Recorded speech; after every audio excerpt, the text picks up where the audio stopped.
देख रहे बिंदास बोल, और बिंदास बोल में हम आपके सामने लेकर आए हैं अन्ना के इस आंदोलन के द्वारा जो देश में स्थिति पैदा हुई है उस पर मंथन करने के लिए। और हम आपको पूछ रहे हैं कि क्या अन्ना की इस आंदोलन ने देश की जनता को जगाने का काम किया है? क्या कहना है आपका? अब तक कॉल करके लोगों ने इस बात को माना है, हालांकि ये भी संदेह व्यक्त किया है कि सरकार की ईमानदारी पर शक व्यक्त करते हुए कि शायद ये लोकपाल बिल ऐसा लाया जाएगा जिसमें कोई ना कोई लूप होल होगा और जिससे मंत्रियों को या अपने अधिकारियों को बचाने का सरकार प्रयास करेगी। कॉलर भी हमारे साथ जुड़े हैं, उनसे बात करते हैं। नमस्कार। हाँ जी, मैं बिंदास के लिए बोल रहा हूँ। हाँ अरे अन्ना हजारे जी ने जो भी आंदोलन किया वो सारा ठीक है, लेकिन मेरे को जो मैं 5 दिन से जो टीवी पे देख रहा हूँ, हाँ अलग अलग चैनल्स पे, उसमें बहुत सारे ऐसे लोग भी नजर आए, हो सकता है खुद को बचाने के लिए, जैसे वो खुद भी कुछ ऐसे मामलों में लिप्त हैं, वो खुद को बचाने के लिए और इस आंदोलन में शरीक होकर के लोगों की नजरों में यूँ आना चाहते हैं कि भाई हम बहुत साफ सुथरे हैं और इस आंदोलन के साथ हैं। बिल्कुल, लेकिन ऐसे कौन से नाम आपको लगते हैं? क्योंकि देश को नाम है बाबा रामदेव के हजारों जो है मजदूर हैं, वो बिल्कुल अपनी रोजी रोटी के लिए लड़ रहे हैं और बाबा रामदेव वहाँ बैठ करके और भ्रष्टाचार के विरुद्ध अन्ना हजारे का समर्थन कर रहे हैं, जबकि उनके हजारों मजदूर कई वर्षों से अलग अलग जो है उनके कारखानों में, उनके जो आयुर्वेद के और उसमें काम कर रहे हैं, उनका आज तक कोई सलटारा नहीं हुआ है।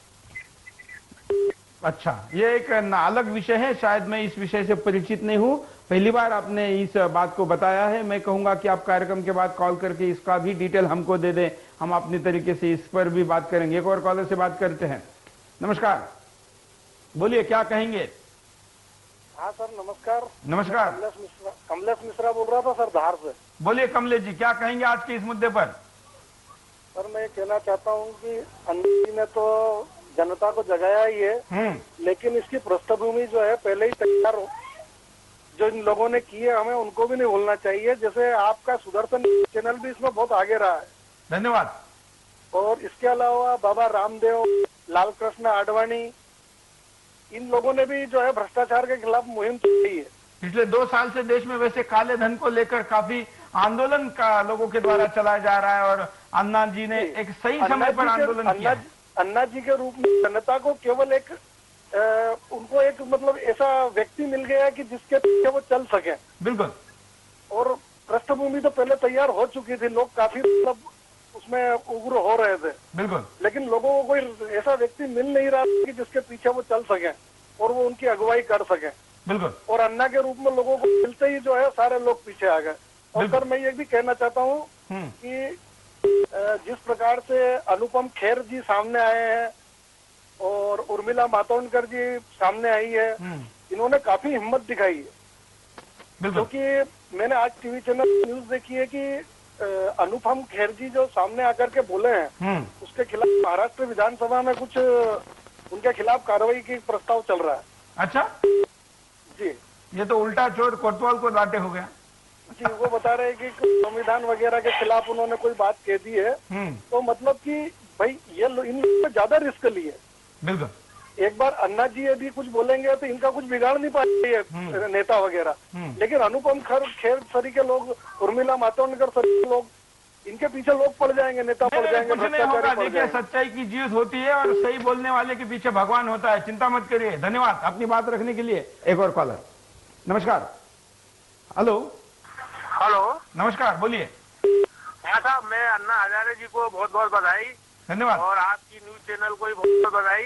धन्यवाद। धन्यवाद। मेरा एक प्रश्न है, हाँ, क्या ये जो चुनाव में ये भ्रष्ट नेताओं को टिकट दे दिया जाता है, जिनके आपराधिक रिकॉर्ड रहते हैं, हाँ, तो ऐसे लोगों को क्या ऐसा कोई ये जो लोकपाल बिल है, इसमें कोई व्यवस्था रहेगी कि जिनके खिलाफ अगर आपराधिक प्रकरण दर्ज है, क्या वो आपराधिक चुनाव सुधार के दिया जाए या चुनाव में लड़ने नहीं दिया जाए?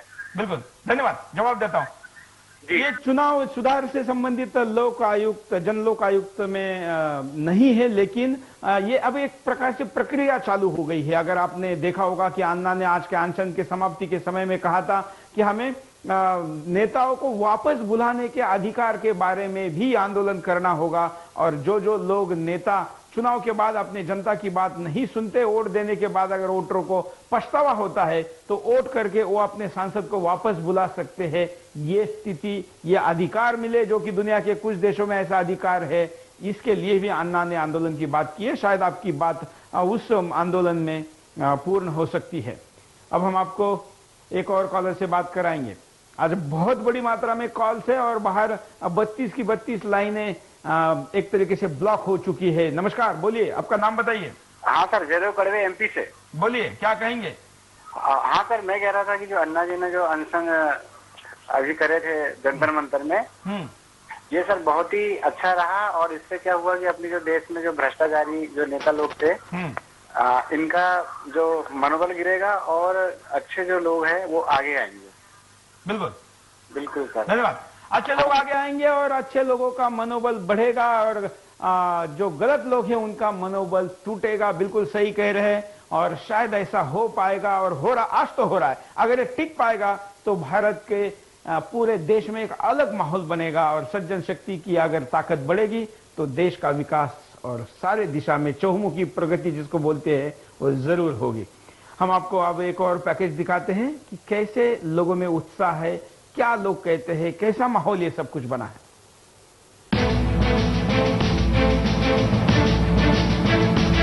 रंग लाई अन्ना की मुहिम,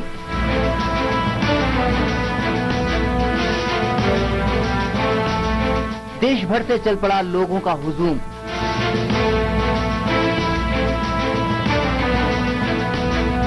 जनता की हुंकार से हाहाकार,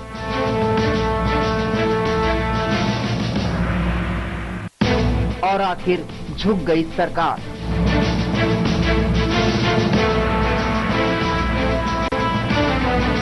आप जिन तस्वीरों को देख रहे हैं, यकीन मानिए यही तस्वीरें अब इतिहास के पन्नों की शोभा बन जाएंगी।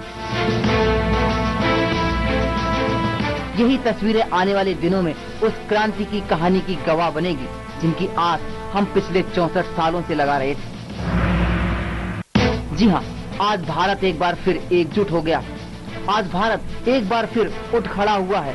साथ ही आज भारत एक बार फिर अपने ही नुमाइंदों की नुमाइश निकाल रहा है, जिसकी तस्वीरें आपके सामने हैं।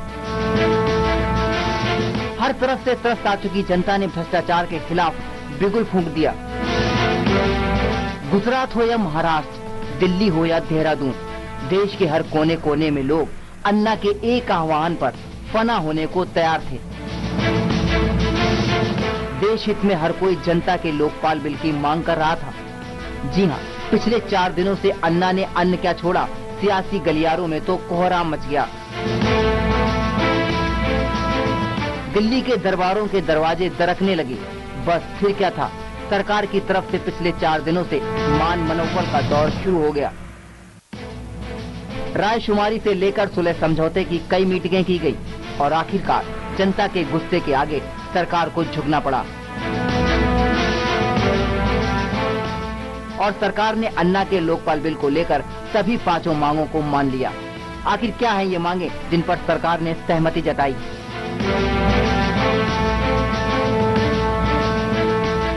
ड्राफ्टिंग में बराबर की भागीदारी होगी। आगामी मानसून सत्र में लोकपाल बिल आएगा।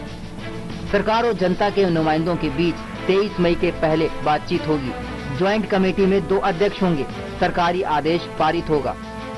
यकीनन अन्ना हजारे की मुहिम रंग लाई और सरकार को अन्ना के आंदोलन के आगे मत्थे टेकने पड़े। अब आज अन्ना अनशन तोड़ेंगे। वाकई में ये आजाद भारत में एक नए जश्न का माहौल है, जिसमें एक बार फिर जीत जनता की हुई है। अखिलेश सिंह के साथ योगेश मिश्रा, सुदर्शन न्यूज, दिल्ली।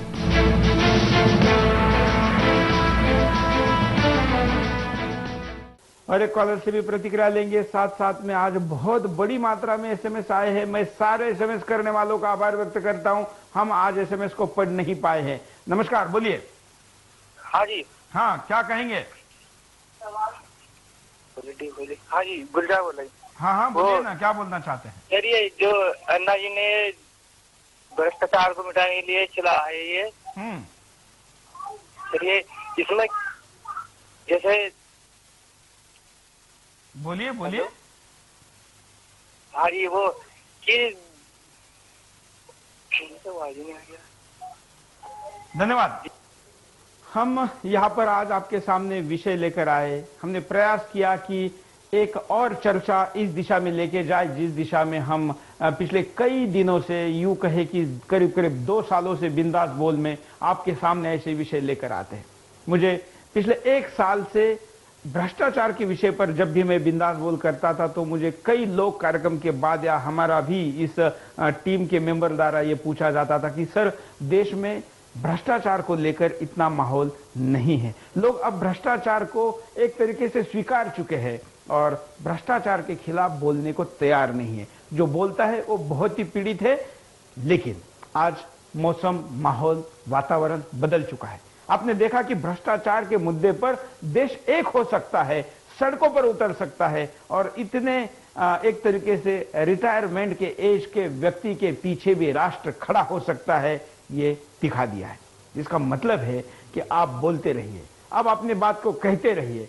जब आप बोलेंगे तो आपके शब्द हवा में खत्म नहीं हो जाएंगे। ये संचय कहीं ना कहीं होता है और सज्जन शक्ति का, सद्विचारों का ये संचय एक शक्ति में तब्दील हो सकता है। इसलिए आज भ्रष्टाचार का माहौल है, सब बोल रहे हैं। हो सकता है ये माहौल कल परसों किसी घटना के आधार पर या समय के साथ कम हो जाए, तो आप बोलना मत छोड़िए, क्योंकि आपके ये शब्द हवा में कहीं एकत्र हो जाएंगे और ये एक माहौल बनने में निर्णायक समय पर बादल जैसे फूट पड़ेंगे। हम आशा करते हैं कि अन्ना जी ने जो आंदोलन किया, सरकार ने जो आश्वासन दिया, उसको पूरा किया जाएगा। इसी एक मांग के लिए दोबारा आंदोलन करने की बारी नहीं आएगी। देश की जनता अब चुन चुन के ऐसे विषयों को निकालेगी जिस पर आंदोलन होकर सरकार को झुकना पड़ेगा। देश में 2012 से राष्ट्र एक नंबर होने की दिशा में प्रवास शुरू होगा, ऐसे किसी बहुत बड़े महापुरुष ने कहीं पर लिख के रखा है। हम आशा करते हैं कि 2012 से 2020 तक ये देश एक नंबर तक जाने की दिशा में आज का ये आंदोलन शुरुआत है, ये प्रारंभ हुआ है, ऐसा हम माने, ऐसा सचमुच में हो। इसके लिए देश की जनता को सद्बुद्धि, देश के नेताओं को सद्बुद्धि और इस आंदोलन को शुभकामनाएं मिले। आज के लिए इतना ही। जय हिंद।